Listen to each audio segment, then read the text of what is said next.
Good morning students. ಬೆಳಕು, ಪ್ರತಿಫಲನ ಮತ್ತು ವಕ್ರೀಭವನ ಅಧ್ಯಾಯವನ್ನ ನೋಡ್ತಾ ಇದ್ವಿ. ನಿನ್ನೆ ಸರ್ಟನ್ ರೂಲ್ಸ್ ಅನ್ನ ನಾವು ನಿನ್ನೆ ಕ್ಲಾಸಲ್ಲಿ ನೋಡಿದ್ವಿ. ಒಂದು ದರ್ಪಣದ ಮೇಲೆ ಪ್ರತಿಬಿಂಬ ಬೀಳ್ಬೇಕಂತಂದ್ರೆ ಏನೇನು ರೂಲ್ಸ್ ಇರ್ತಾವ ಅಥವಾ ನಿಯಮಗಳಿರ್ತಾವ ಅಂತ ಹೇಳಿ ನಿನ್ನೆ ಕ್ಲಾಸ್ ಒಳಗಡೆ ನೋಡಿದ್ವಿ. ಅದೇ ತರ ಆಮೇಲೆ ಗೋಳೀಯ ದರ್ಪಣದ ಮೇಲೆ ಪ್ರತಿಬಿಂಬ ಹೆಂಗ್ ಉಂಟಾಗ್ತತೆ ಅಂತ ಹೇಳಿ ನೋಡ್ತಾ ಇದ್ವಿ. ಅಲ್ಲಿ ಸಮ್ ರೂಲ್ಸ್ ಅನ್ನ ನಾವು ನಿನ್ನೆ ಕ್ಲಾಸಲ್ಲಿ ನೋಡಿದ್ವಿ. ಇವತ್ತಿನ ಕ್ಲಾಸ್ ಒಳಗ ಆ ಗೋಳೀಯ ದರ್ಪಣದೊಳಗ 2 ಟೈಪ್ಸ್ ಹೇಳಿದ್ವಿ, ನಿಮ್ನ ದರ್ಪಣ ಮತ್ತು ಪೀನ ದರ್ಪಣಗಳಂತ ಹೇಳಿ. ಇವತ್ತಿನ ಕ್ಲಾಸ್ ಒಳಗೆ ಏನ್ ಮಾಡೋಣಪ್ಪ ಅಂತಂದ್ರೆ ಫಸ್ಟಿಗೆ ನಿಮ್ನ ದರ್ಪಣದಿಂದ ಪ್ರತಿಬಿಂಬ ಹೆಂಗೆ ಉಂಟಾಗ್ತತೆ ಅಂತ ಹೇಳಿ ನೋಡೋಣ. ಇಲ್ಲೇನು ನಿಮ್ನ ದರ್ಪಣದಿಂದ ಪ್ರತಿಬಿಂಬ ಉಂಟಾಗುವಿಕೆ, ಇಲ್ಲಿ 6 ರೀತಿಯ ಪ್ರತಿಬಿಂಬ ಉಂಟಾಗುವುದನ್ನು ನಾವಿಲ್ಲಿ ಕಾಣಬಹುದು. ಅದನ್ನ ಯಾವ ರೀತಿಯಾಗಿ ಅಂತಂದ್ರೆ, ಮೊದಲನೇದಾಗಿ ವಸ್ತುವನ್ನು ಅನಂತದಲ್ಲಿ ಇಟ್ಟಾಗ ಅಂತ ಹೇಳಿ ಹೇಳಿದ್ದೀನಿ. ಅಂತಂದ್ರ ಫಾರ್ ಎಕ್ಸಾಂಪಲ್ ಇದೊಂದು ಮೇಣದ ಬತ್ತಿ ಅಂತ ಹೇಳಿ ಕನ್ಸಿಡರ್ ಮಾಡಿದ್ವಿ ಅಂತಂದ್ರ ಇದು ಒಂದು ವಸ್ತು, ಇಲ್ಲೇ ಫ್ಲೇಮ್ ಇರ್ತೈತಿ. ಇದನ್ನ ಹತ್ರದಿಂದ ನೋಡಿದಾಗ ಏನಾಗ್ತತಿ, ಇದು ತಲೆ ಭಾಗ, ಇದು ಬುಡ ಭಾಗ ಅಂತ ಹೇಳಿ ನಾವು ಕರಿತೀವಿ, ಅಥವಾ ತಳಭಾಗ ಅಂತ ಹೇಳಿ. ಇದು ತಲೆ ಭಾಗ, ಇದು ಕೆಳಭಾಗ ಅಂತ ಹೇಳಿ ತಗೋತೀವಿ. ಇದನ್ನ ನಾ ಹತ್ರದಿಂದ ಫ್ಲೇಮ್ ಹಚ್ಚಿದಾಗ ಇದು ಡಿಫ್ರೆನ್ಶಿಯೇಟ್ ಕಾಣಿಸ್ತೈತೆ ನನಗೆ. ಅದನ್ನೇ ನಾನು ಇದನ್ನ ಇನ್ಫಿನಿಟಿ ಅಥವಾ ಒಂದು ಅನಂತದಲ್ಲಿ ದೂರದಲ್ಲಿ ಇಟ್ಟಾಗ, ಒಂದು ಕತ್ತಲೆ ರೂಮಿನಲ್ಲಿ ಇಟ್ಟಾಗ ಏನಾಗ್ತತಿ, ನಮಗೆ ತಲೆ ಬುಡ ಡಿಫ್ರೆನ್ಸ್ ಗೊತ್ತಾಗೋದಿಲ್ಲ, ಬರೀ ಏನ್ ಕಾಣಿಸ್ತತಿ, ಫ್ಲೇಮ್ ಮಾತ್ರ ಕಾಣಿಸ್ತತಿ. ಸೊ ಹಂಗೆ ಇಲ್ಲಿ ವಸ್ತುವನ್ನು ಅನಂತದಲ್ಲಿ ಇಟ್ಟಾಗ ಪ್ರತಿಬಿಂಬ ಹೆಂಗೆ ಉಂಟಾಗ್ತತಿ ಅಂತ ಹೇಳಿ ಫಸ್ಟ್ ನೋಡ್ತೇವಿ. ಆಮೇಲೆ ಸೀನ ಹಿಂದೆ ಒಂದು ವಸ್ತುವನ್ನು ಇಟ್ಟಾಗ ಅಂತ ಹೇಳಿ, ಏನಿದು ಸಿ ಅಂದ್ರ ವಕ್ರತ ಕೇಂದ್ರ ಅಂತ ಹೇಳಿ ನಾವು ಕರೆದ್ವಿ. ನಿನ್ನೆ ನಿಮ್ನ ದರ್ಪಣ, ಪೀನ ದರ್ಪಣ ಬಗ್ಗೆ ಹೇಳ್ಬೇಕಾದ್ರೆ ಕೆಲವೊಂದಿಷ್ಟು ಪಾಯಿಂಟ್ಸ್ ಅನ್ನ ಹೇಳಿದೆ ನಾನು, ವ್ಯಾಖ್ಯಾನಗಳು ಅಂತ ಹೇಳಿ. ಅವಾಗ ಈ ರೀತಿಯಾಗಿ ನಾವು ತಗೊಂಡಾಗ ಇಲ್ಲಿ ಎಫ್ ಅಂಡ್ ಸಿ ಈ ರೀತಿಯಾಗಿ ತಗೊಂಡ್ವಿ, ಈ ಸೈಡ್ ನಿಮ್ನ ಮತ್ತು ಪೀನ ದರ್ಪಣ ಒಳಗೆ ಹೇಳಿದಾಗ. ಅಲ್ಲಿ ಸಿ ಅಂದ್ರೆ ಏನಿಲ್ಲ, ವಕ್ರತಾ ಕೇಂದ್ರ ಅಂತ ಹೇಳಿ ಕರಿತೇವೆ, ಸೆಕೆಂಡ್ ಕಂಡೀಷನ್. ಇನ್ನು ಥರ್ಡ್ ಒನ್ ಏನು, ವಸ್ತು ಒಂದು ಸೀನ ಮೇಲೆ ಇಟ್ಟಾಗ ಅಂತಂದ್ರೆ, ಒಂದು ವಸ್ತುವನ್ನು ವಕ್ರತಾ ಕೇಂದ್ರದ ಮೇಲೆ ಇಟ್ಟಾಗ ಯಾವ ರೀತಿ ಪ್ರತಿಬಿಂಬ ಉಂಟಾಗ್ತದೆ ಅಂತ ಹೇಳಿ ನೋಡ್ತೇವೆ. ಆಮೇಲೆ ನೆಕ್ಸ್ಟ್ ವಸ್ತುವನ್ನು ಸಿ ಅಂಡ್ ಎಫ್ ನ ನಡುವೆ ಇಟ್ಟಾಗ ಅಂತ ಹೇಳಿ ಹೇಳೋದು. ಇಲ್ಲಿ ಸಿ ಅಂದ್ರೆ ವಕ್ರತಾ ಕೇಂದ್ರ, ಎಫ್ ಅಂತಂದ್ರೆ ಹೇಳಿದ್ದೆ ನಾನು ಸಂಗಮ ಬಿಂದು. ಬೆಳಕು ಏನು ಪ್ರತಿಫಲನ ಹೊಂದಾಗ ಒಂದು ಡಾಟ್ ಅಲ್ಲಿ ಅದು ಕೂಡ್ತೈತೆ ಅಥವಾ ಒಂದು ಪಾಯಿಂಟ್ ಅಲ್ಲಿ ಕೂಡ್ತಾ ಇರ್ತೈತೆ, ಅದಕ್ಕೆ ನಾವೇನಂತೀವಿ, ಸಂಗಮ ಬಿಂದು ಅಂತ ಹೇಳಿ ಕರಿತೇವೆ. ಇನ್ನು ನೆಕ್ಸ್ಟ್ ಎಫ್ ನ ಮೇಲೆ ವಸ್ತುವೊಂದನ್ನು ಇಟ್ಟಾಗ, ಸಂಗಮ ಬಿಂದುವಿನ ಮೇಲೆ ವಸ್ತುವನ್ನೇ ಇಟ್ಟಾಗ ಯಾವ ರೀತಿ ಪ್ರತಿಬಿಂಬ ಉಂಟಾಗ್ತತಿ ಅಂತ ಹೇಳಿ ನಾವು ನೋಡ್ತೇವೆ. ಆಮೇಲೆ ಲಾಸ್ಟ್ ಒನ್ ಏನು, ಇಲ್ಲಿ ಎಫ್ ಅಂಡ್ ಪಿ ನ ಮಧ್ಯೆ ವಸ್ತುವೊಂದನ್ನು ಇಟ್ಟಾಗ ಅಂತಂದ್ರೆ, ಎಫ್ ಅಂತಂದ್ರೆ ಸಂಗಮ ಬಿಂದು, ಪಿ ಅಂತಂದ್ರೆ ದರ್ಪಣ ಧ್ರುವ. ಈ ರೀತಿಯಾಗಿ ಒಂದೊಂದು ಕಂಡೀಷನ್ ಮೇಲೆ ಯಾವ ರೀತಿಯಾಗಿ ಪ್ರತಿಬಿಂಬ ಉಂಟಾಗ್ತತಿ ಅಂತ ಹೇಳಿ ನೋಡೋಣ ಅಂತ. ಪ್ರತಿಬಿಂಬದಲ್ಲಿ ಹೇಳಿದ್ದೆ ನಾನು 2 ವಿಧಗಳು, ಸತ್ಯ ಪ್ರತಿಬಿಂಬ ಮತ್ತು ಮಿಥ್ಯೆ ಪ್ರತಿಬಿಂಬ ಅಂತ ಹೇಳಿ ನೋಡಿದ್ವಿ. ಇಲ್ಲಿ ನಾವು ಏನ್ ನೋಡ್ತೇವೆ ಅಂತಂದ್ರೆ, ಈ ರೀತಿಯಾಗಿ ವಸ್ತುವನ್ನ ಇಟ್ಟಾಗ, ಈ 6 ಕಂಡೀಷನ್ ಇದಾವಲ್ಲ, ಇಟ್ಟಾಗ ಸತ್ಯ ಪ್ರತಿಬಿಂಬ ಇರ್ತತೋ ಅಥವಾ ಮಿಥ್ಯ ಪ್ರತಿಬಿಂಬ ಇರ್ತತೋ ಅಂತ ಹೇಳಿ ನೋಡ್ತೀವಿ. ಆ ಪ್ರತಿಬಿಂಬ ಎಷ್ಟು ಗಾತ್ರ ಎಷ್ಟು ದೊಡ್ಡದಾಗಿದೆ ಅಂತ ಹೇಳಿ ಇಲ್ಲೇ ನಾವು ನೋಡ್ತೇವೆ. ಆಮೇಲೆ ಅದು ಪ್ರತಿಬಿಂಬ ಎಷ್ಟು ದೊಡ್ಡದಾಗಿದೆ ಅಥವಾ ಚಿಕ್ಕದಾಗಿದೆ ಅಂತ ಹೇಳಿ ಇಲ್ಲಿ ನೋಡ್ತೇವೆ. ಮೊದಲನೇದಾಗೇನು, ವಸ್ತುವನ್ನು ಅನಂತದಲ್ಲಿ ಇಟ್ಟಾಗ ನೋಡೋಣ. ಇಲ್ಲಿ ಮೊದಲನೇದಾಗಿ ವಸ್ತು ಒಂದನ್ನ ಅನಂತದಲ್ಲಿ ಇಟ್ಟಾಗ ಅಂತ ಹೇಳಿ ತಗೊಂಡಾಗ ಇಲ್ಲಿ ಏನಾಗೈತಿ, ವಸ್ತು ಎ ಅಂಡ್ ಬಿ ಅಂತ ಹೇಳಿ ತಗೊಂಡೇನಿ. ಇದು ಎ ನಮಗ ತಲೆಭಾಗ, ಬಿ ಕೆಳಭಾಗ ಅಂತ ಹೇಳಿ ತಗೋತೀವಿ. ಇಲ್ಲಿ ನಾನು ಏನ್ ಮಾಡೀನಿ, ಒಂದು ಸಿಂಪಲ್ ನಿಮ್ನ ದರ್ಪಣವನ್ನ ತೆಗೆದುಕೊಂಡೇನಿ. ಇದು ಒಂದು ಪ್ರಧಾನ ಅಕ್ಷ ಎಕ್ಸ್ ಅಂಡ್ ಎಕ್ಸ್ ಡ್ಯಾಶ್ ಅಂತ ಹೇಳಿ. ಆಮೇಲೆ ಸಿ ವಕ್ರತಾ ಕೇಂದ್ರ, ಇದು ಎಫ್ ಅಂತಂದ್ರೆ ಇದು ಏನು, ಸಂಗಮ ಬಿಂದು ಅಂತ ಹೇಳಿ ಹೇಳ್ಯಾರ. ಈಗ ನಾನೇನು ಬರ್ದೇನಿ, ಫಸ್ಟ್ ಏನು ಬರಿಬೇಕು, ಒಂದು ನಿಮ್ನ ದರ್ಪಣವನ್ನ ಹಾಕಿಕೊಳ್ಳೋಣ. ಈಗ ಈ ರೀತಿಯಾಗಿ ನಿಮ್ನ ದರ್ಪಣವನ್ನ, ಇದು ಪ್ರಧಾನ ಅಕ್ಷವನ್ನ ನಾನು ಇಲ್ಲೇ ಡ್ರಾ ಮಾಡ್ಕೊಂಡೆ ಈ ರೀತಿಯಾಗಿ. ಇದು ಏನು, ಎಕ್ಸ್ ಅಂಡ್ ಎಕ್ಸ್ ಡ್ಯಾಶ್ ಅಂತ ಹೇಳಿ, ಇದು ನಿಮ್ನ ದರ್ಪಣ. ಸೊ ಇದಕ್ಕೆ ಈ ರೀತಿಯಾಗಿ ಈಗ ನಾನೇನು ಹೇಳೀನಿ, ಒಂದು ವಸ್ತುವನ್ನ ಅನಂತದಲ್ಲಿ ಇಟ್ಟಾಗ ಅಂತ ಹೇಳೀನಿ. ಸೊ ನಾ ಇಲ್ಲೇನು ಮಾಡ್ತೇನೆ, ಒಂದು ವಸ್ತುವನ್ನ ತಗೊಳ್ತೇನೆ. ಇದು ಎ ಅಂಡ್ ಇದು ಬಿ. ಇದು ವಸ್ತುವಿನ ತಲೆಭಾಗ, ಇದು ವಸ್ತುವಿನ ಕೆಳಭಾಗ ಅಥವಾ ತಳಭಾಗ ಅಂತ ಹೇಳಿ ತಗೋಬಹುದು. ಇದು ನಮ್ದು ವಕ್ರತಾ ಕೇಂದ್ರ ಸಿ, ಇದು ನಮ್ದು ಎಫ್ ಅಂದ್ರೆ ಸಂಗಮ ಬಿಂದು. ಯಾವಾಗ ನಾವು ಬೆಳಕಿನ ಕಿರಣವನ್ನು ಇಲ್ಲಿ ಹಾಯಿಸ್ತೀವೋ, ಎಲ್ಲೇ ಎ ಅದು ವಸ್ತುವಿನ ಒಂದು ತಲೆಭಾಗದಿಂದ ಹಾಯಿಸಿದಾಗ ಅದು ಏನ್ ಮಾಡ್ತಪ್ಪ ಅಂತಂದ್ರೆ ಎಫ್ ನ ಮೂಲಕ ಹಾದು ಹೋಗ್ತದೆ. ಇದು ಕಂಡೀಷನ್ ಒಳಗೆ ನಾವು ನೋಡಿದ್ವಿ, ಇದು ಫಸ್ಟ್ ಕಂಡೀಷನ್. ಅದಕ್ಕೆ ನಾ ಏನ್ ಬರ್ತೀನಿ, ಏನಿಂದ ಬೆಳಕಿನ ಕಿರಣವನ್ನು ಹಾಯಿಸಿದಾಗ ಆ ಕಿರಣ ಪ್ರಧಾನ ಅಕ್ಷಕ್ಕೆ ಸಮಾನಾಂತರವಾಗಿರುತ್ತದೆ. ಇದು ಪ್ರಧಾನ ಅಕ್ಷ, ಇದಕ್ಕೆ ಸಮಾನಾಂತರವಾಗಿರುತ್ತದೆ ಅಂತ ಹೇಳಿ ಹೇಳೋದು. ನೆಕ್ಸ್ಟ್ ಏನ್ ಮಾಡ್ತಾರೆ, ಅದನ್ನ ನಾವು ಈ ರೀತಿಯಾಗಿ ಏರೋ ಮಾರ್ಕ್ ಅನ್ನ ಹಾಕೋಬಹುದು. ಇದು ಎಲ್ಲಿಂದ ಬಂದೈತಿ, ಈಗ ನಮಗ ಎ ಅಂತಂದ್ರೆ ವಸ್ತುವಿನ ತಳಭಾಗದಿಂದ. ಈಗ ಇನ್ನೊಮ್ಮೆ ಏನ್ ಮಾಡೋಣಪ್ಪ ಅಂತಂದ್ರೆ, ವಸ್ತುವಿನ ತಳಭಾಗದಿಂದ ಒಂದು ಸಮಾನಾಂತರ ರೇಖೆಯನ್ನ ಹೇಳ್ಕೊಡೋಣ. ಅಂತಂದ್ರೆ ಸೂರ್ಯನ ಕಿರಣವನ್ನ ಹಾಯಿಸಿದಾಗ ಈ ರೀತಿಯಾಗಿ ಹಾಯಿಸಿದಾಗ ಈ ರೀತಿಯಾಗಿ ಬಂತು. ಅದು ಪ್ರತಿಫಲನ ಹೊಂದಿ ಏನಾಗ್ತೈತಿ, ಈ ಎಫ್ ನ ಮೂಲಕ ಹಾದು ಈ ರೀತಿಯಾಗಿ ಹೋಗ್ತತಿ, ಈ ರೀತಿಯಾಗಿ ಹೋಗ್ತತಿ. ಈಗ ಇಲ್ಲಿ ನೋಡ್ರಿ, ಫಸ್ಟ್ ಏನಿಂದ ಬೆಳಕಿನ ಕಿರಣವನ್ನ ಹಾಯಿಸಿದಾಗ ಅದೇನಾಯ್ತು, ಸಂಗಮ ಬಿಂದುವಿನ ಎಫ್ ನ ಮೂಲಕ ಹಾದು ಹೋಯ್ತು. ಅದೇ ರೀತಿ ಏನಾಯ್ತು ಇಲ್ಲಿ ನೆಕ್ಸ್ಟ್ ಬಿ ಅಂದ್ರೆ ಆ ವಸ್ತುವಿನ ತಳಭಾಗದಿಂದ ಒಂದು ಸಮಾನಾಂತರ ರೇಖೆ ಎಳ್ಕೊಂಡು ಅದು ಪ್ರತಿಫಲನ ಎಲ್ಲಿ ಹೊಂತು, ಇಲ್ಲೇ ಸೆಂಟರ್ ಇದು ಎಫ್ ಸಂಗಮ ಬಿಂದುವಿನೊಳಗ ಅದೇನಾಯ್ತು ಕೂಡ್ಕೋತು ಅಂತ ಹೇಳಿ ಹೇಳ್ತೇವೆ. ಇದನ್ನೆಲ್ಲ ನೋಡಿದಾಗ ನಮ್ಗೆ ಏನ್ ಗೊತ್ತಾಗ್ತದಪ್ಪ ಅಂತಂದ್ರೆ, ಈ ಪ್ರತಿಬಿಂಬವನ್ನೇ ನೋಡ್ರಿ, ಇಲ್ಲಿ ಎ ಕುಳಿತಿ ಇಲ್ಲಿ ಬಿ ಉಲ್ಟಾ ಆಗೈತೆ, ಅಂದ್ರೆ ತಲೆ ಕೆಳಗಾಗಿ ಐತಿ. ಸೊ ಹಂಗಾಗಿ ಇದು ಯಾವ ಪ್ರತಿಬಿಂಬ ಅಂತಂದ್ರೆ ಸತ್ಯ ಪ್ರತಿಬಿಂಬ ಐತಿ.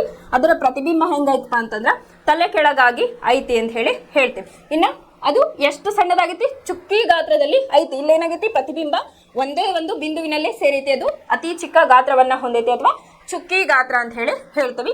ಆ ಪ್ರತಿಬಿಂಬ ಎಲ್ಲಿ ಮೂಡೈತಿ, ಎಫ್ ನಲ್ಲಿ ಮೂಡೈತಿ ಅಂತ ಹೇಳಿ ಹೇಳ್ತೇವೆ. ಇದು ವಸ್ತುವೊಂದನ್ನು ಅನಂತದಲ್ಲಿ ಇಟ್ಟಾಗ ಪ್ರತಿಬಿಂಬ ಉಂಟಾಗುವಿಕೆ ಅಂತ ಹೇಳಿ. ಇನ್ನ ನೆಕ್ಸ್ಟ್ ಕಂಡೀಷನ್ ಅನ್ನ ನೋಡೋಣ. ಇಲ್ಲಿ ನೆಕ್ಸ್ಟ್ ಕಂಡೀಷನ್ ಏನಪ್ಪಾ ಅಂತಂದ್ರೆ, ಸೆಕೆಂಡ್ ಕಂಡೀಷನ್, ವಸ್ತುವೊಂದನ್ನು ಸೀನ ಹಿಂದೆ ಇಟ್ಟಾಗ. ಸಿ ಅಂತ ಇದ್ರೆ ಏನು, ವಕ್ರತಾ ಕೇಂದ್ರ ಅಂತ ಹೇಳಿ ಹೇಳಿದ್ದೆ.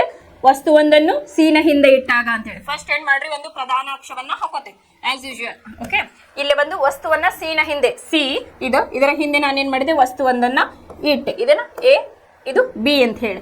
ಈಗ ಏನ್ ಮಾಡೋನು, ಏನಿಂದ ಒಂದು ಸೂರ್ಯನ ಕಿರಣವನ್ನ ಸಮಾನಾಂತರವಾಗಿರ್ಬೇಕು, ಇದಕ್ಕ ಪ್ರಧಾನ ಅಕ್ಷಕ್ಕೆ. ಅದು ಎಲ್ಲಾಗ್ತದೆ, ರಿಫ್ಲೆಕ್ಟ್ ಅಥವಾ ಪ್ರತಿಫಲನ, ಎಫ್ ನ ಮೂಲಕ ಪ್ರತಿಫಲನವನ್ನು ಹೊಂದುತ್ತದೆ ಅಂತ ಹೇಳಿ ಕಲ್ತಿದ್ವಿ. ಸೊ ಏನಾಯ್ತು, ಏನಿಂದ ಒಂದು ವಸ್ತುವಿನ ತಲೆಭಾಗದಿಂದ ಒಂದು ಸಮಾನಾಂತರ ರೇಖೆಯನ್ನ ಎಳೆದಾಗ ಅಥವಾ ಸೂರ್ಯನ ಕಿರಣವನ್ನ ಹಾಯಿಸಿದಾಗ ಅದು ಎಫ್ ನ ಮೂಲಕ ಹಾದು ಹೋಗುತ್ತದೆ ಅಂತ ಹೇಳಿ ಫಸ್ಟ್ ಕಂಡೀಷನ್, ಅಥವಾ ಸಂಗಮ ಬಿಂದುವಿನ ಮೂಲಕ ಹಾದು ಹೋಗುತ್ತದೆ ಅಂತ. ಇನ್ನು ನೆಕ್ಸ್ಟ್ ಕಂಡೀಷನ್ ಒಳಗೆ ಏನ್ ಮಾಡೋಣ ಅಂತಂದ್ರೆ, ಈ ಎ ಏನೈತಲ್ಲ, ವಸ್ತುವಿನ ಎ ಅಂದ್ರೆ ತಲೆಭಾಗದಿಂದ ಇನ್ನೊಂದು ಸಮಾನಾಂತರ ರೇಖೆಯನ್ನ ಸೀನ ಮೂಲಕ ಹಾಯಿಸಿದಾಗ, ಈ ರೀತಿಯಾಗಿ ಹಾಯಿಸಿದಾಗ ಏನಾಗ್ತದಪ್ಪ ಅಂತಂದ್ರೆ ಆ ಪ್ರತಿಫಲನ ಅದೇ ದಿಕ್ಕಿನಲ್ಲಿ ಮರಳಿ ಸಾಗುತ್ತದೆ ಅಂತ ಹೇಳಿ ಹೇಳ್ತಾರೆ. ಸಿಂಪಲ್ ಏನ್ ಮಾಡ್ಬೇಕು, ಇಲ್ಲಿ ಏನಿಂದ ಅಂತಂದ್ರೆ ಶಾರ್ಟ್ ಫಾರ್ಮ್ ಒಳಗೆ ಬರ್ದೇನಿ. ಇಲ್ಲಿ ಎ ಅಂತಂದ್ರೆ ವಸ್ತುವಿನ ತಲೆಭಾಗ ಸೂರ್ಯನ ಕಿರಣವನ್ನು ಹಾಯಿಸಬೇಕು, ಅದು ಪ್ರಧಾನ ಅಕ್ಷಕ್ಕೆ ಸಮಾನಾಂತರವಾಗಿ ಇರಬೇಕು. ಇಲ್ಲಿ ಬೆಳಕಿನ ಕಿರಣ ಏನಾಗ್ತತಿ, ಎಫ್ ನಲ್ಲಿ ಪ್ರತಿಫಲನವನ್ನ ಹೊಂದತೈತಿ, ಫಸ್ಟ್ ಕಂಡೀಷನ್. ಆಮೇಲೆ ಏನಿಂದ ಇನ್ನೊಂದೇನ್ ಮಾಡ್ಬೇಕು, ಸೂರ್ಯನ ಕಿರಣವನ್ನ ಸಿ ನ ಮೇಲೆ ಹಾಯಿಸ್ಬೇಕು. ಹಾಯಿಸಿದಾಗ ಏನಾಗ್ತದಪ್ಪ ಅಂತಂದ್ರೆ ಈ ಸಿ ಅಂಡ್ ಎಫ್ ನ ನಡುವೆ ಪ್ರತಿಫಲನ ಹೊಂದತೈತಿ. ಯಾವಾಗ ನಾವು ಏನಿಂದ ಇನ್ನೊಂದು ಸಮಾನಾಂತರ ರೇಖೆಯನ್ನು ಎಳಿತೇವಲ್ಲ ಸಿ ಮೂಲಕ, ಅವಾಗ ಏನಾಗ್ತತಿ, ಇದು ಪ್ರತಿಫಲನ ಹೊಂದಿ ಅದೇ ದಿಕ್ಕಿನಲ್ಲಿ ಮತ್ತ ಮರಳಿ ಸಾಕ್ತತಿ ಅಂತ ಹೇಳಿ ಹೇಳ್ತಾರೆ. ಹಾಗಾಗಿ ನಾ ಏರೋ ಮಾರ್ಕನ್ನ ಇಲ್ಲಿ ತೋರಿಸಿದ್ದೆ. ಇಲ್ಲಿ ನೋಡ್ರಿ, ಇದು ಪ್ರತಿಫಲನ ಹೊಂದಿದ ಒಂದು ಜಾಗ, ಅದಕ್ಕಿದು ತಲೆ ಕೆಳಗಾಗಿ ಐತಿ. ಸೊ ಹಂಗಾಗಿ ಇದಕ್ಕೆ ಏನಂತೀವಿ, ಸತ್ಯ ಪ್ರತಿಬಿಂಬ ಅಂತ ಹೇಳ್ತೀವಿ. ಮತ್ತೆ ಇದು ತಲೆ ಕೆಳಗಾಗಿ ಐತಿ. ಆಮೇಲೆ ಗಾತ್ರ ಎಷ್ಟೈತಿ, ಸಣ್ಣದೈತಿ. ಸೊ ಹಂಗಾಗಿ ಚುಕ್ಕಿ ಗಾತ್ರ ಅಂತ ಹೇಳಿ ಹೇಳ್ತೇವೆ. ಇನ್ನ ನೆಕ್ಸ್ಟ್, ಇದು ಬಿಂದು ಪ್ರತಿಬಿಂಬ ಎಲ್ಲಿ ಉಂಟಾಗೈತಿ, ಸಿ ಅಂಡ್ ಎಫ್ ನ ಮಧ್ಯೆ ಇದು ಪ್ರತಿಬಿಂಬ ಉಂಟಾಗೈತಿ ಅಂತ ಹೇಳಿ. ಇನ್ನು ಇದು ಸೆಕೆಂಡ್ ಕಂಡೀಷನ್. ಇನ್ನ ಥರ್ಡ್ ಕಂಡೀಷನ್ ಅನ್ನ ನೋಡೋಣ. ಇಲ್ಲಿ ನೆಕ್ಸ್ಟ್, ವಸ್ತುವನ್ನು ಸೀನ ಮೇಲೆ ಇಟ್ಟಾಗ, ವಕ್ರ ಕೇಂದ್ರದ ಮೇಲೆ ಇಟ್ಟಾಗ. ಸಿಂಪಲ್, ಇಲ್ಲಿ ಏನ್ ಮಾಡ್ರಿ, ಒಂದು ನಿಮ್ನ ದರ್ಪಣವನ್ನ ಬಿಡಿಸ್ಕೋಬೇಕು. ಬಿಡಿಸ್ಕೊಂಡು ಏನ್ ಮಾಡ್ರಿ, ಫಸ್ಟ್ ಹೇಳ್ದಂಗ ವಸ್ತು ಒಂದನ್ನ ಏನಿಂದ ಒಂದು ಸಮಾನಾಂತರ ರೇಖೆಯನ್ನ ಹೇಳ್ಕೋಬೇಕು. ಇದಕ್ಕೆ ಪ್ರಧಾನ ಅಕ್ಷಕ್ಕೆ ಏನ್ ಮಾಡಬೇಕು, ಒಂದು ಸಮಾನಾಂತರ ರೇಖೆಯನ್ನ ಹೇಳ್ಕೋಬೇಕು. ಇನ್ ಜನರಲ್ ಆಗಿ ಒಂದು ಸೂರ್ಯನ ಕಿರಣವನ್ನ ಹಾಯಿಸಿದಾಗ ಅಂತ ಹೇಳಿ. ಇಲ್ಲಿ ನಾ ಏನ್ ಮಾಡೀನಿ, ಸೀನ ಮೇಲೆ ಒಂದು ವಸ್ತುವನ್ನ ಇಟ್ಟೇನಿ, ಇದು ಎ, ಇದು ಬಿ. ನಾ ಏನ್ ಮಾಡಿದೆ, ಏನಿಂದ ಒಂದು ಸೂರ್ಯನ ಕಿರಣವನ್ನ ಬಿಡ್ತೇನೆ ಅಥವಾ ಸಮಾನಾಂತರ ರೇಖೆಯನ್ನ ಇಟ್ಟಾಗ ಅದು ಏನ್ ಮಾಡ್ತೈತಿ, ಎಫ್ ನ ಮೂಲಕ ಹಾದು ಈ ರೀತಿಯಾಗಿ ಹೋಗ್ತತಿ. ಆಮೇಲೆ ಏನ್ ಮಾಡ್ತೇನೆ ನಾನು, ಈ ವಸ್ತು ಎ ಐತಲ್ಲ, ಇಲ್ಲಿಂದ ಒಂದು ರೇಖೆಯನ್ನ ತಗೋತೇನೆ. ಅದು ಏನ್ ಮಾಡ್ತತಿ, ಏರಿಂದ ಈ ರೀತಿಯಾಗಿ ಬಂದು ಪ್ರತಿಫಲನ ಹೊಂದಿ ಈ ರೀತಿಯಾಗಿ ಹೋಗ್ತತಿ. ಇದು ಏನಾಯ್ತು, ಇಲ್ಲಿ ಸೀನ ಮೂಲಕ ಪ್ರತಿಬಿಂಬ ಇಲ್ಲೇ ಹಾಯ್ದು ಹೋಯ್ತು. ಹಂಗಾಗಿ ಇಲ್ಲೇನೈತಿ, ಸತ್ಯ ಇಲ್ಲೇನಾಗೈತಿ, ತಲೆ ಕೆಳಗಾಗಿ ಪ್ರತಿಬಿಂಬ ಉಂಟಾಗೈತಿ. ಸೊ ಹಂಗಾಗಿ ಇದಕ್ಕೆ ಸತ್ಯ ಪ್ರತಿಬಿಂಬ ಅಂತ ಹೇಳಿ ಕರಿತೀವಿ. ಆಮೇಲೆ ನೆಕ್ಸ್ಟ್ ಪಾಯಿಂಟ್, ತಲೆ ಕೆಳಗಾಗಿ ಐತಿ ಅಂತ ಹೇಳ್ತೀವಿ. ಆಮೇಲೆ ಗಾತ್ರವನ್ನ ನೋಡ್ರಿ, ಫಸ್ಟ್ ಸೆಕೆಂಡ್ ಕಂಪೇರ್ ಮಾಡಿದ್ರೆ ಇದು ಚಿಕ್ಕದಿಲ್ಲ, ಸ್ವಲ್ಪ ವಸ್ತುವಿನಷ್ಟು ಗಾತ್ರ ಐತಿ ಅಂತ ಹೇಳಿ ಹೇಳ್ಬೋದು. ಆಮೇಲೆ ಎಲ್ಲಿ ಕೂಡೈತಿ ಇದು ಪ್ರತಿಬಿಂಬ, ಸೀನ ಮೇಲೆ ಕೂಡೈತಿ. ಅದು ಹಂಗಾಗಿ ಸೀನಲ್ಲಿ ಇದು ಪ್ರತಿಬಿಂಬ ಉಂಟಾಗೈತಿ ಅಂತ ಹೇಳಿ ಹೇಳ್ತೇವೆ. ಇನ್ನ ಫೋರ್ತ್ ಒನ್, ನೆಕ್ಸ್ಟ್ ಕಂಡೀಷನ್ ಏನಪ್ಪಾ ಅಂತಂದ್ರೆ, ವಸ್ತುವೊಂದನ್ನು ಸಿ ಮತ್ತು ಎಫ್ ನ ನಡುವೆ ಇಟ್ಟಾಗ ಅಂತ ಹೇಳಿ ಐತಿ. ಸೊ ನಾ ಏನ್ ಮಾಡೀನಿ, ಇದು ಸಿ ಅಂಡ್ ಇದು ಎಫ್, ಇದರ ನಡುವೆ ಏನ್ ಮಾಡೀನಿ, ಒಂದು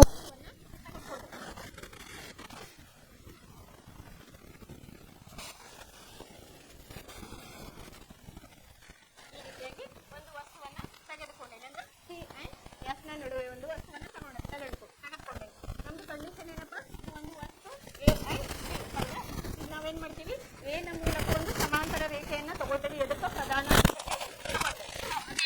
ಅಂತಂದ್ರೆ ಈ ರೀತಿಯಾಗಿ ಬಂದು ಎಫ್ ನ ಮೂಲಕ ಹಾದು ಹೋಗ್ತತಿ ಅಂತ ಹೇಳಿ ಗೊತ್ತೈತೆ. ಅದು ಎಲ್ಲಿ ಬರ್ತೈತಿ? ಈ ರೀತಿಯಾಗಿ ಬರ್ತೈತಿ. ಆಮೇಲೆ ಇನ್ನೊಂದು ಏನ್ ಮಾಡೋಣ ನಾವು, ಈ ರೇಖೆಯಿಂದ ಒಂದು ಈ ಪಾಯಿಂಟ್ಗೆ ಒಂದು ನೇರವಾಗಿ ಒಂದು ರೇಖೆಯನ್ನ ಎಳೆದುಕೊಳ್ಳೋಣ.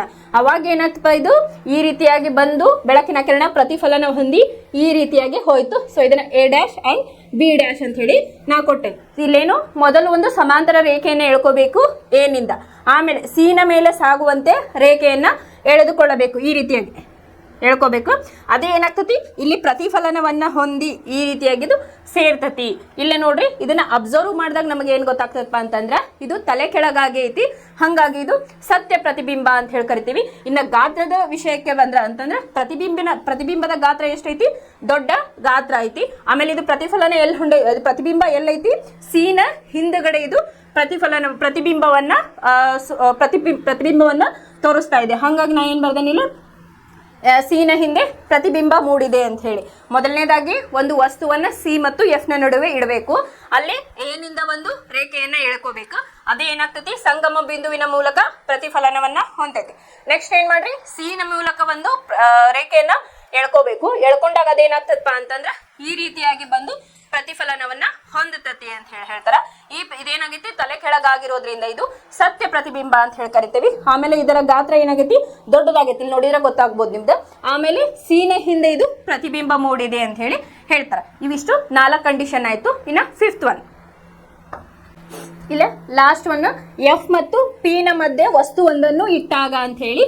ಇಲ್ಲಿ ನೋಡ್ರಿ, ಇದು ಪಿ ಹೌದಾ, ಇದು ಎಫ್, ಇದು ಸಿ. ಕಂಡೀಷನ್ ಏನು, ಎಫ್ ಅಂಡ್ ಪಿ ನ ಮಧ್ಯೆ ವಸ್ತು ಒಂದನ್ನು ಇಟ್ಟಾಗ ಅಂತ ಹೇಳಿ ಹೇಳಿದಾರೆ. ಸೊ ನಾ ಏನ್ ಮಾಡಿದೆ, ಇಲ್ಲೊಂದು ವಸ್ತುವನ್ನ ತೆಗೆದುಕೊಂಡೆ ಎ ಅಂಡ್ ಬಿ. ಇಲ್ಲಿ ಏನ್ ಮಾಡಿದೆ, ಇದು ಪಿ ನ ಮೂಲಕ ಹೋಗ್ತತಿ, ಒಂದು ರೇಖೆ ಹೋಗ್ತತಿ ಅಥವಾ ಬೆಳಕನ್ನ ಹಾಯಿಸಿದಾಗ ಈ ರೀತಿಯಾಗಿ ಪ್ರತಿಫಲನವನ್ನ ಹೊಂದುತ್ತತಿ ಅಂತ ಹೇಳಿ. ಆಮೇಲೆ ಏನ್ ಮಾಡಿದೆ, ಸಿ ನ ಮೂಲಕ ಒಂದು ರೇಖೆಯನ್ನ ಎಳೆದುಕೊಂಡೆ, ಈ ರೀತಿಯಾಗಿ ಎಳೆದುಕೊಂಡಾಗ ಅದೇನಾಯ್ತು, ಪ್ರತಿಫಲನ ಹೊಂದಿ ಈ ರೀತಿಯಾಗಿ ನಮಗೆ ಬಂತು. ಇದಕ್ಕೇನು ಇಲ್ಲಿ ನೀವು ನೋಡಬಹುದು, ಇದಕ್ಕೆ ಟ್ರಯಾಂಗಲ್ ಅಂತ ಹೇಳಿ ಕರಿತೇವೆ, ಆಂಗಲ್ ಆಫ್ ಇನ್ಸಿಡೆನ್ಸ್ ಅಂತ ಹೇಳಿ ಕೂಡ ಇಂಗ್ಲಿಷ್ ನಲ್ಲಿ ಕರಿತೇವೆ. ಅದು ಪ್ರತಿಫಲನ ಹೊಂದಿ ಈ ರೀತಿಯಾಗಿ ನಮಗ ಕಾಣಿಸ್ತಾ ಇದೆ. ಸೊ ಹಂಗಾಗಿ ಇದು ಹೆಂಗೈತಿ, ನೇರವಾಗಿ ಕಾಣ್ತಾ ಇದೆ, ತಲೆ ಕೆಳಗಾಗಿ ಇಲ್ಲ ಇದು. ಸೊ ಹಂಗಾಗಿ ಇದು ಮಿಥ್ಯ ಪ್ರತಿಬಿಂಬ ಅಂತ ಹೇಳಿ ಕರಿತೀವಿ, ಮತ್ತೆ ಇದು ನೇರ ಪ್ರತಿಬಿಂಬ ಅಂತ ಹೇಳಿ ಹೇಳ್ತೇವೆ. ಆಮೇಲೆ ಇದು ಎಲ್ಲಿ ಕಾಣಿಸ್ತದೆ ನಮಗ, ದರ್ಪಣದ ಹಿಂಭಾಗದಲ್ಲಿ ಇದು ಇದೆ ಅಂತ ಹೇಳಿ ಹೇಳ್ತೇವೆ. ಗೊತ್ತಾಯ್ತಾ? ಫಸ್ಟ್ ಏನ್ ಮಾಡ್ರಿ, ಎಫ್ ಮತ್ತು ಪಿ ನ ಮಧ್ಯೆ ಒಂದು ವಸ್ತುವನ್ನ ಇಡಬೇಕು. ಆಮೇಲೆ ಎ ನ ಮೂಲಕ ಪಿ ಒಳಗ ಏನಾಯ್ತು, ಇಲ್ಲೇ ಪ್ರತಿಬಿಂಬ ಹಾದು ಹೋಯ್ತು. ನೆಕ್ಸ್ಟ್ ಸಿ ನ ಮೂಲಕ ಒಂದು ಸಮಾನಾಂತರ ರೇಖೆಯನ್ನ ಎಳ್ಕೋಬೇಕು. ಅದು ಎಲ್ಲಿ, ಇಲ್ಲಿ ಏನಾಯ್ತು, ಪ್ರತಿಬಿಂಬ ಯಾವ್ದೈತಿ, ಮಿಥ್ಯ ಪ್ರತಿಬಿಂಬ ಅಂತ ಹೇಳಿ ಕರಿತೀವಿ. ಇದು ನೇರವಾದ ಪ್ರತಿಬಿಂಬ ಅಂತ ಹೇಳಿ ಕರಿತೀವಿ. ಆಮೇಲೆ ಇದು ಪ್ರತಿಬಿಂಬ ಎಲ್ಲಿ ಮೂಡೈತಪ್ಪ ಅಂತಂದ್ರೆ ದರ್ಪಣದ ಹಿಂಭಾಗದಲ್ಲಿ ಇದು ಪ್ರತಿಬಿಂಬ ಮೂಡೈತಿ. ಇದು 6th ಕಂಡೀಷನ್ ಅಂತ ಹೇಳಿ ಹೇಳ್ತೇವೆ. ಈಗ ನಾವು ಯಾವುದು ನಿಮ್ನ ದರ್ಪಣದ ಪ್ರತಿಬಿಂಬ ಹೆಂಗ್ ಉಂಟಾಗ್ತತಿ ಅಂತ ಹೇಳಿ ನೋಡಿದೆ, ಟೆಕ್ಸ್ಟ್ ಬುಕ್ ಅಲ್ಲಿ ಒಂದ್ಸಲಿ ನೋಡೋಣ. ಈಗ ನಾನು ಹೇಳಿದೆ ಯಾವ ರೀತಿಯಾಗಿ ವಸ್ತುವನ್ನ ಇಟ್ಟಾಗ ಯಾವ ರೀತಿ ಪ್ರತಿಬಿಂಬ ಬೀಳ್ತತಿ ಅಂತ ಹೇಳಿದೆ. ಇಲ್ಲಿ ನಮ್ಗೊಂದು ಟ್ಯಾಬ್ಯುಲರ್ ಕಾಲಮ್ ಅನ್ನ ಕೊಟ್ಟಿದ್ದಾರೆ. ಇಲ್ಲೇ ನೋಡ್ರಿ, ವಸ್ತುವಿನ ಸ್ಥಾನ, ಪ್ರತಿಬಿಂಬದ ಸ್ಥಾನ, ಪ್ರತಿಬಿಂಬದ ಗಾತ್ರ, ಪ್ರತಿಬಿಂಬದ ಸ್ವಭಾವ ಅಂತ ಹೇಳಿ ಹೇಳ್ಯಾರ. ಫಸ್ಟ್ ಅನಂತದಲ್ಲಿ ಇಟ್ಟಿದ್ವಿ ನಾವು ವಸ್ತುವನ್ನ, ಅನಂತದಲ್ಲಿ ಇಟ್ಟಾಗ ಎಕ್ಸಾಂಪಲ್ ಅನ್ನ ಕೊಟ್ಟಿದೆ. ಇದು ಒಂದು ಮೇಣದ ಬತ್ತಿಯನ್ನು ತೆಗೆದುಕೊಂಡು ಇಲ್ಲಿ ನಾವು ದೀಪವನ್ನು ಹಚ್ಚಿದಾಗ ಏನಾಗ್ತೈತಿ, ಇದು ತಲೆಭಾಗ, ಇದು ತಳಭಾಗ ಅಂತ ಹೇಳಿ ನಮಗೆ ಡಿಫ್ರೆನ್ಶಿಯೇಟ್ ಗೊತ್ತಾಗ್ತೈತಿ. ಹೌದಾ? ಅದೇ ರೀತಿಯಾಗಿ ನಾ ಇದನ್ನ ಒಂದು ಕತ್ತಲೆ ರೂಮಿನಲ್ಲಿ ಒಂದು ಅನಂತದಲ್ಲಿ ಇಟ್ಟಾಗ ಏನಾಗ್ತದಪ್ಪ ಅಂತಂದ್ರ ಬೆಳಕು ಮಾತ್ರ ನನಗೆ ಕಾಣಿಸ್ತತಿ, ಅದರ ಬುಡಭಾಗ ನನಗ ಕಾಣೋದಿಲ್ಲ, ಏನು ಡಿಫ್ರೆನ್ಶಿಯೇಷನ್ ಇಡಲ್ಲ. ಅದೇ ರೀತಿಯಾಗಿ ನಾವು ಫಸ್ಟ್ ಏನ್ ಮಾಡಿದ್ವಿ, ವಸ್ತು ಒಂದನ್ನ ಏನ್ ಮಾಡಿದ್ವಿ, ಒಂದು ಅನಂತದಲ್ಲಿ ಇಟ್ವಿ. ಅಲ್ಲಿ ಒಂದು ವಸ್ತುವನ್ನ ಎ ಅಂಡ್ ಬಿ ಅಂತ ತಗೊಂಡು ಸಮಾನಾಂತರ ರೇಖೆಯನ್ನು ಉಳಿದಾಗ ಯಾವ ರೀತಿಯಾಗಿ ನಮಗೆ ಪ್ರತಿಬಿಂಬ ಬಂತು ಅಂತ ಹೇಳಿ ನೋಡಿದ್ವಿ. ಅಲ್ಲಿ ನಮಗೆ ಸತ್ಯ ಪ್ರತಿಬಿಂಬ ಅಲ್ಲೇ ಕಾಣ್ತು, ಅಂತಂದ್ರೆ ತಲೆ ಕೆಳಗಾಗಿ ಇತ್ತು. ಹಂಗಾಗಿ ವಸ್ತುವಿನ ಸ್ಥಾನ ಅನಂತದಲ್ಲಿ ಇಟ್ಟಾಗ ಏನಾಯ್ತು, ಸಂಗಮ ಬಿಂದು ಎಫ್ ನಲ್ಲಿ ಉಂಟಾಯ್ತು. ಚುಕ್ಕೆ ಗಾತ್ರದಷ್ಟು ಅದು ಪ್ರತಿಬಿಂಬ ಇತ್ತು ಅಂತ ಹೇಳಿ ನೋಡಿದ್ವಿ. ಮತ್ತು ಸತ್ಯ ಮತ್ತು ಅದು ತಲೆ ಕೆಳಗಾಗಿ ಇತ್ತು ಅಂತ ಹೇಳಿ ನೋಡಿದ್ವಿ. ಆಮೇಲೆ ಸೆಕೆಂಡ್ ಕಂಡೀಷನ್ ಒಳಗೆ ನಾನು ಏನ್ ಮಾಡಿದ್ದೆ, ವಸ್ತುವನ್ನ ಸಿ ಇಂದ ದೂರದಲ್ಲಿ ಇಟ್ಟಾಗ ಏನಾಯ್ತು, ಅದರ ಪ್ರತಿಬಿಂಬ ಸ್ಥಾನ ಎಫ್ ಮತ್ತು ಸಿ ನ ನಡುವೆ ಆಯ್ತು, ಗಾತ್ರ ಚಿಕ್ಕದು, ಸತ್ಯ ಪ್ರತಿಬಿಂಬ ಮತ್ತು ಅದು ತಲೆ ಕೆಳಗಾಗಿ ಇತ್ತು. ಆಮೇಲೆ ನೆಕ್ಸ್ಟ್ ಕಂಡೀಷನ್ ಒಳಗ ವಸ್ತುವನ್ನ ಸಿ ನಲ್ಲಿ ಇಟ್ಟೆ, ಸಿ ನ ಮೇಲೆ ಇಟ್ಟೆ, ವಕ್ರತ ಕೇಂದ್ರದ ಮೇಲೆ ಇಟ್ಟಾಗ ಪ್ರತಿಬಿಂಬದ ಸ್ಥಾನ ಎಲ್ಲಿ ಕೂಡ್ತು, ಸಿ ನಲ್ಲಿ ಕೂಡ್ತು. ಅದೇ ಗಾತ್ರ ಅಂದ್ರೆ ಒಂದು ವಸ್ತುವಿನಷ್ಟು ಗಾತ್ರ ಅಂತ ಹೇಳಿ ನಾ ಹೇಳ್ದೆ. ಅಲ್ಲೇ ಸತ್ಯ ಮತ್ತು ತಲೆ ಕೆಳಗಾದ ಒಂದು ಪ್ರತಿಬಿಂಬವನ್ನ ನಾವು ನೋಡಿದ್ವಿ. ಆಮೇಲೆ ನೆಕ್ಸ್ಟ್ ಸಿ ಅಂಡ್ ಎಫ್ ನ ನಡುವೆ ಒಂದು ವಸ್ತುವನ್ನ ಇಟ್ಟಾಗ ಅಲ್ಲಿ ಪ್ರತಿಬಿಂಬದ ಸ್ಥಾನ ಏನಾಯ್ತು, ಸಿ ಇಂದ ದೂರದಲ್ಲಿ ಉಳಿತು. ಆಮೇಲೆ ಇದರ ಗಾತ್ರ ದೊಡ್ಡದಾಗಿತ್ತು ಮತ್ತು ಸತ್ಯ ಪ್ರತಿಬಿಂಬ ತಲೆ ಕೆಳಗಾಗಿ ಇತ್ತು.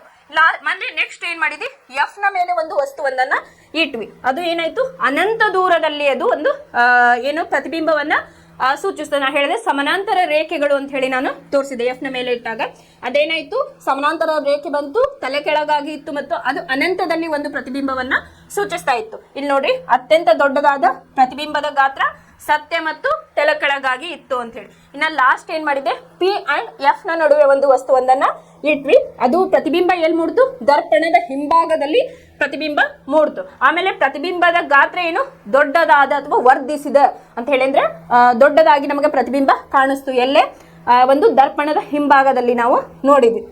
ಆಮೇಲೆ ಇದು ಹೆಂಗಿತ್ತು, ಪ್ರತಿಬಿಂಬ ಮಿಥ್ಯವಾಗಿತ್ತು. ಲಾಸ್ಟ್ ಒನ್ ನೋಡಿದ್ವಲ್ಲ, ಅದು ನೇರವಾಗಿ ಇತ್ತು. ಹಾಗಾಗಿ ಇದು ಮಿಥ್ಯ ಮತ್ತು ನೇರವಾದ ಪ್ರತಿಬಿಂಬ ಅಂತ ಹೇಳಿ ಹೇಳ್ತಾರೆ.